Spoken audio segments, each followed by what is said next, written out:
to another episode of Your Health and Faith Community. I'm your host, Pastor Jackie Jackson. And as always, I want to thank you very much for taking time out to join us each week. Listen, we want to thank you, as I said. I have a really great guest that's joining us today. Some of you will know him as D-Mob, as a rap gospel artist, but in the last year, I think, he has become a pastor of Love and Grace Outreach, along with his wife, co-pastor Sierra Harper. And he's also the owner, creator of Good Company Apparel. So you can see we have a lot of things to talk about, so we're going to jump into it. Pastor Donnie, thank you very much for joining. What's going on, man? Hey, I woke up. It's good to see you, man. That burgundy look good. Uh-oh. We just got some shirts and some sweatshirts that color, so it look good on you, man. Oh, this sound like I need to get some Good Company Apparel. You need to grab some Good Company. That I'm going to grab some. To God be the glory. So are you, man. How are you doing today? I'm good, man. I can't complain, man. Like you say, you wake up and, you got an opportunity to be a blessing and to be blessed. That's right. You know what I mean? So I'm good. I can't complain, man. I got my health and my strength. I'm in my right mind. Got a beautiful wife, man, and my children. God protected us last night and up to this point, so I can't complain, man. Hey, you definitely can't complain about that. Nah, not at all. Not at all. In fact, I hear that your wife happens to be in this production that's going to be this coming July called Is God Trying to Tell You Something? Absolutely. Which is a Champion Girl Productions. And I hear it's being directed by some guy named Jackie Jackson. Come on, man. Pastor Jackie Jackson. You know what I'm saying? He just got his hands all over. And excited about that. But I'll tell you what, let's, I want to go back a little bit and let's work our way up. Absolutely. Because for so long, you've been known as D-Mob. Yep. So let's talk about that. Yeah, You're a rap gospel artist, or you were. I'm sure that people are still referring to you to that, and you're probably never going to leave that all the way. But let's talk about that, because I think it's very important. We had on our last show Carlos Gray, a.k.a. K. Gray, and I was talking about the importance of younger men and women reaching out to someone. I always like to mention the message that Pastor Jeremiah Wright said, and just to cut to it, it basically came down to one of the older mothers in the church telling him, if you want me to listen to you next time, you need to bring it in a cup that I can drink from. Nice. And so with you all doing that, doing a music that's going to attract. Amazing Grace isn't always going to attract someone 20, 15, 19, 25 years old. Right. So you're bringing music, saying things, one, that they're dealing with, which is different than what I dealt with. Gotcha. And then it's bringing them God. Yeah. The true and living God. Absolutely. But in a way that they're going to pay attention and listen. And I've had the opportunity to hear you a few different times. So let's talk about D-Mob, that part of your life. Yeah, man. It's the same message. The message, the method is just different. How we deliver the message is just different, man. But like you said, we're still talking about Jesus. We're still trying to offer people salvation, offer people Christ, and point them ultimately back to God through our music, But it's dope because, we didn't compartmentalize God. We didn't say he can only reach people this way. He kind of, gave us freedom in our gifts and our talents. And so, 30 years ago, churches were saying it was the devil's music. You know what I mean? And that's why you got to be careful what you say about people. And that's why you got to be careful what you let people say about you, right? You can't be easily influenced if you know that God has called you to do something. So this is just an encouragement to people out there who's trying something new, no matter what that might be. If God called you to do something and you stick to it, and there's going to be people that go against you. It's going to be people that say, hey, that's worldly. That's of the world, But now today it's saving people's lives. It's keeping people off the streets. And so, I started doing Christian hip hop, man. My mom passed away in '97 from lung cancer. And shortly after that, I gave my life to the Lord. Her death actually had me to convert, had me to seek something. I was just like, man, listen, if she can die, I know I can die, And so before she passed away, she started going to church. And so, I was a mama's boy, man. I started going to church because she was going. And I remember being in service and the pastor saying, we get to see our loved ones again. If we all believe, in Jesus. And so when she passed away, I remember the pastor saying that. And I was like, man, I need to see my mama again. And so whatever I got to do, so I initially got saved, man, to see my mom. It wasn't even about Jesus. I just was going through the motions as a Christian, doing things that I should do as a Christian, because that's the title I was going by now. And so I went to church, and after about 2 years, man, in like 2000, right after I had Jasmine, my oldest daughter, it clicked for me. And I dedicated my life to the Lord, man, and I never looked back. And so I was doing music for the world, but when I got saved, I didn't know that you can do Christian hip hop. So this was 98 when I started doing Christian hip hop, 99. And so I've been doing it, man, ever since then, and just been consistent and persistent and determined to get God's word out there through the form of hip hop. Yeah.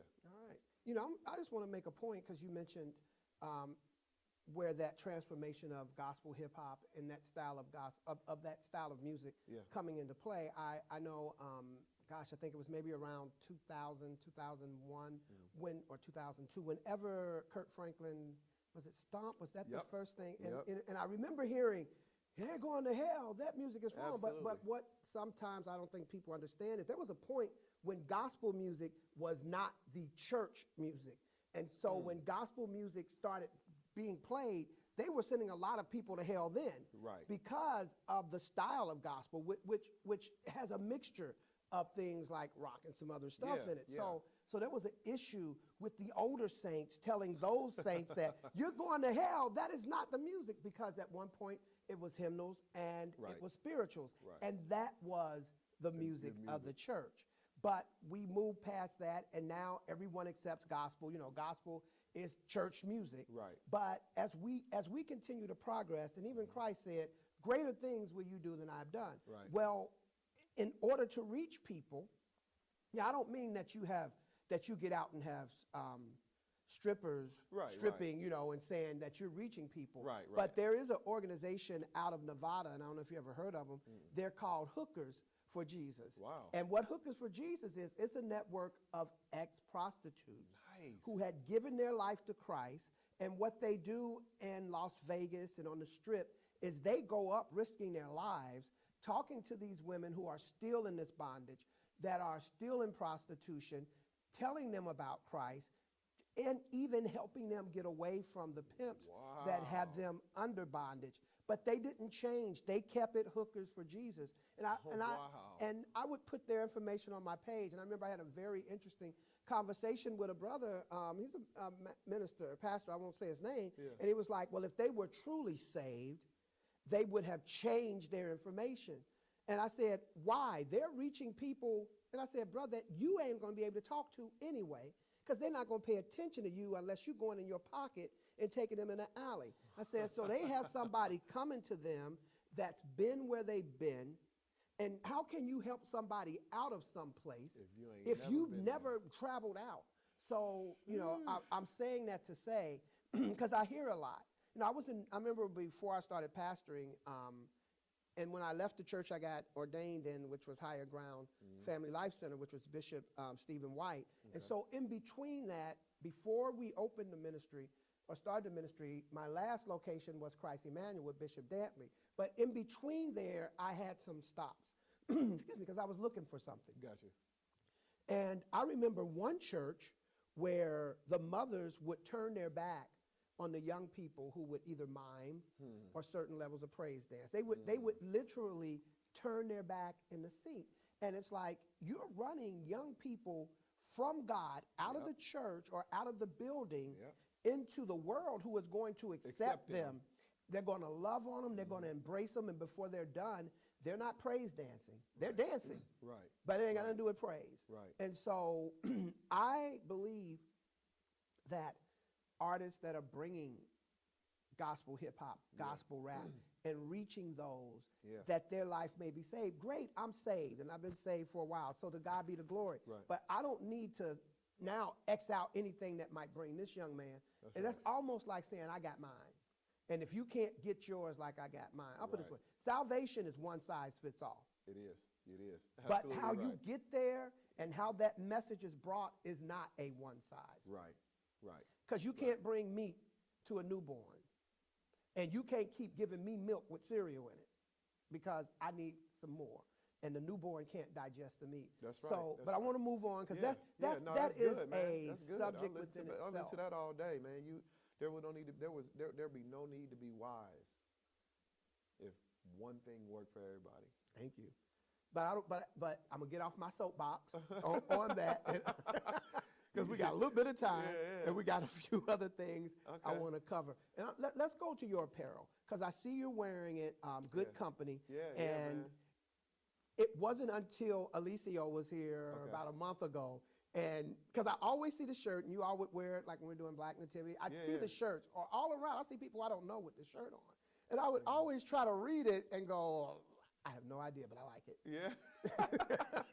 So let's Yeah. so tell us about Good Company. So yeah, man. Me and I always wanted a clothing line. I talked to my wife about it, but so we sat down and we prayed about it, man. And I was like, man, I want something. First of all, that everybody could relate to. So no matter what your age was, no matter your race, your background, the country you come from, I wanted everybody to have a connection with our brand. The second thing is I wanted to push a positive message back into our communities. That was highly important to me. The third thing is I didn't want people wearing me as the owner, so I didn't put my name on it. And so the name that I finally came up with was Good Company Apparel, because no matter who you are, your age, your race, your country you come from, you can relate to the importance of keeping good company around you. Everybody wants good company around them. And so now you have a clothing line called Good Company Apparel. So our slogan is, wear who you are, live what you believe. And so we're basically saying, if you're good company and you wear good company, you're wearing who you are. You're wearing yourself. You're not wearing my idea. You wanted good company before the brand came along. This is just an extension of who you already are. And so we started pressing up shirts, man, and it was downhill from there.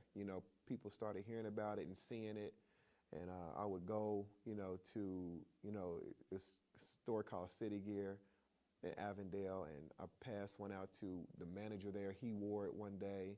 A guy came in the store. He's like, "Where you get that shirt at?" And I was standing right there. The guy didn't know I was the owner.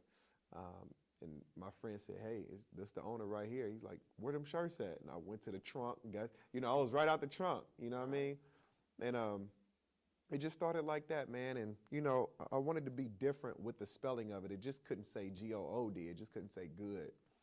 And so I thought about it, and I told the graphic designer to put parentheses around the second O.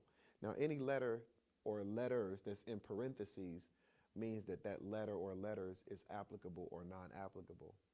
And so our motto is keep good company, and when you remove that O, keep God company as well. And so, I think it's very important in life, man, that we do both of those, that we keep good company around us, we watch the company we keep around us, and that we keep God company. We make sure that God is involved in everything that we do so we can see good success, And so now you can take it a step further than just keeping good company around you, but now you can actually keep good company on you. You can actually wear it, All right. and push the message. So how long has Good Company Apparel been around? We launched the brand July 25th, 2014. So a little over 2 years it's been up. We just had our second year anniversary in July. And so it's a blessing, man, to see how far it's come. We have a lot of people who support the brand, man. People even of who plays in the NFL, like Cedric Pierman and Vinny Ray. They wear the brand. Josh Harrison of the Pittsburgh Pirates. I have a picture of Erica Campbell from Mary Mary. She has on a Good Company tee, and a lot of my friends and family, of course, they support the brand. And so, man, it's amazing the love and support that I'm seeing from the brand. When people wear it, man, they really feel like they're wearing themselves. It's not like they're representing me. When they wear the brand, they really have a connection with the brand, because everybody has a connection with the word good. Right. You know, everybody can relate to that word good, no matter what. You know, you feel a certain way when you tell somebody you've done a good job. It makes you feel good to tell somebody they done good. And on the other end of the stick, it feels good to be told you've done good. You know, so we have a emotional attachment to the word good already. So when you see it, it already makes you feel a certain way. You're already attracted, you know. And so, man, I know that God, you know, he put this on my heart. And so we're going to keep pushing it, man. We got a lot of great things coming up this year. We have an exclusive collection. This is the first time I'm even talking about the exclusive collection. So, but yeah, we have an exclusive collection coming out this year. Man, it's going to be dope, man. I'm excited. I'm excited to just continue to push the brand and go in. I just spoke at the City Gospel Mission. City Gospel Mission had an event, a Mentor Matters event. And I spoke there to the kids. They purchased like 75 tees, Good Company shirts, and passed them out to all the kids there. And I went and talked about how important it is to keep good company around you, and told my nephew's story. My nephew, man, he was 20 years old. You know, great kid, man. He never had a jaywalking ticket or nothing. And he was riding with his friend. His friend jumped out the car, robbed somebody at gunpoint. They get caught. My nephew, on his first offense, did 6 years in prison. All because he was with the person. He didn't have a gun. Right. I don't even know if he got out the car or not. But, you know, just because he was with the person who did the crime, he did 6 years in prison. And so, you know, that's a testament to really watching the company you keep, man. It's vital. Absolutely. Keeping good company, man. All right.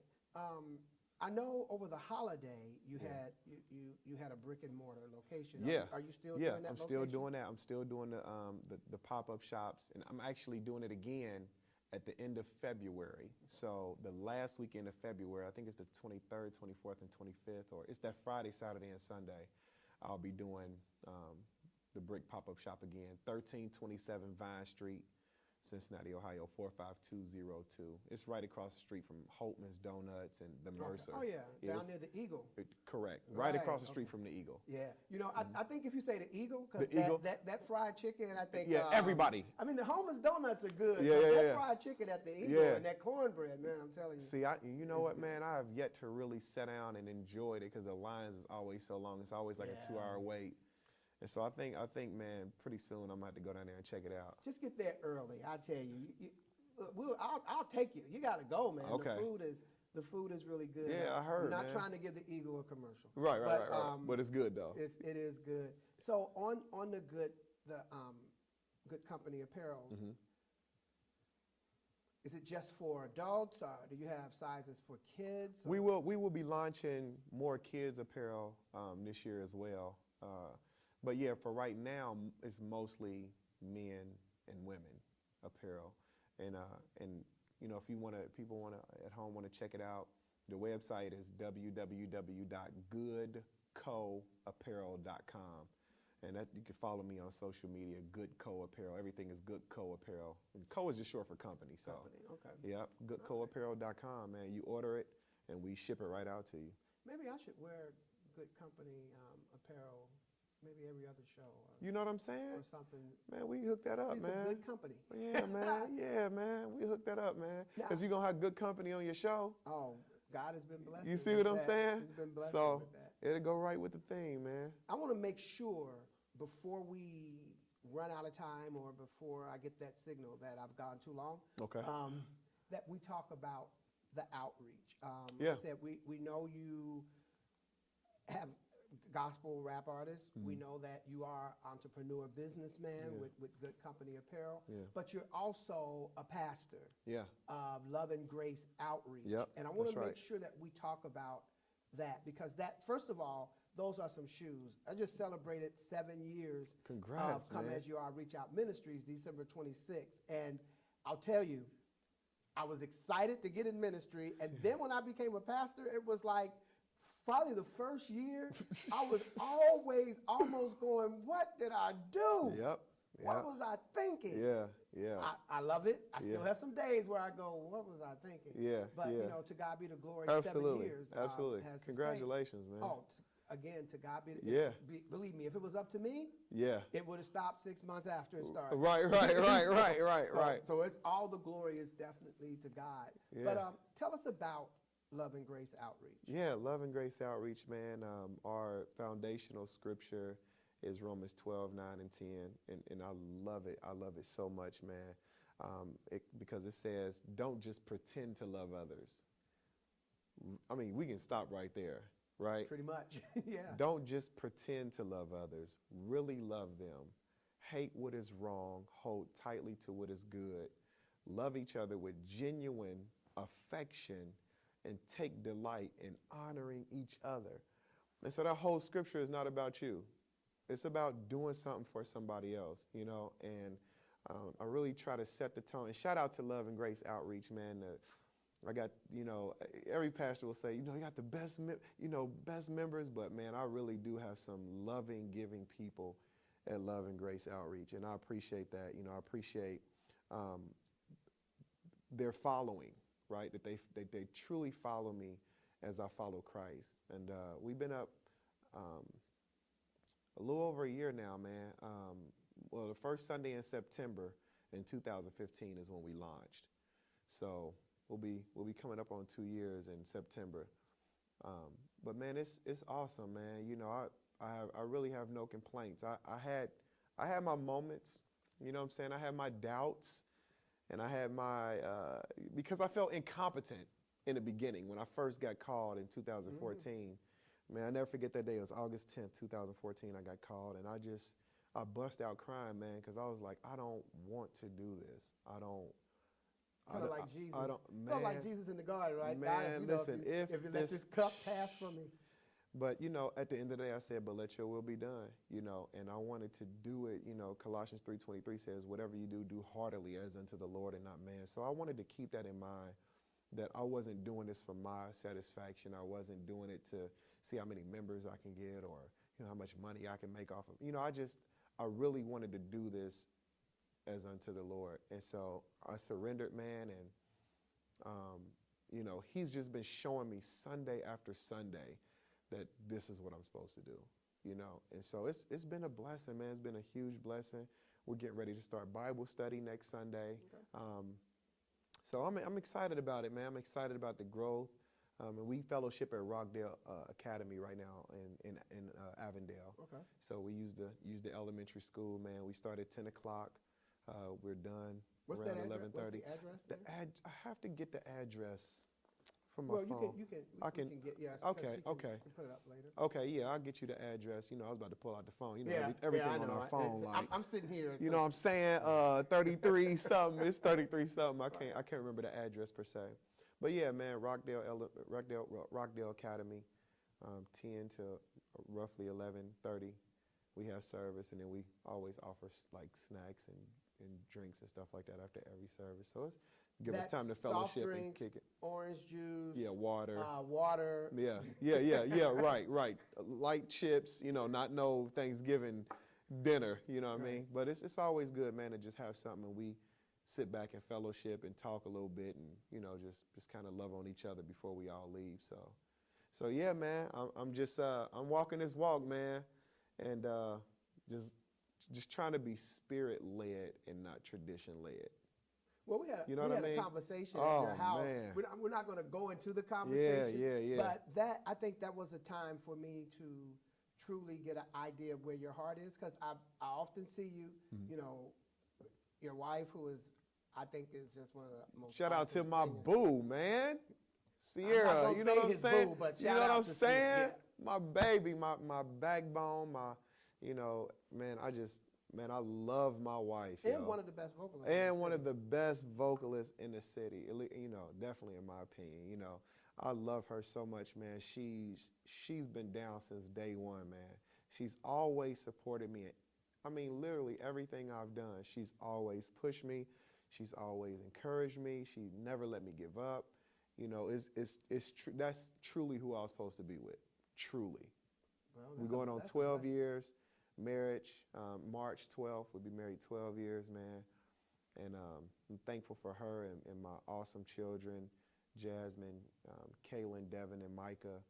I love my family so much, man. I'm honored. You know, not a lot of people, you know, have the pleasure, man, of either being married or having a family, you know.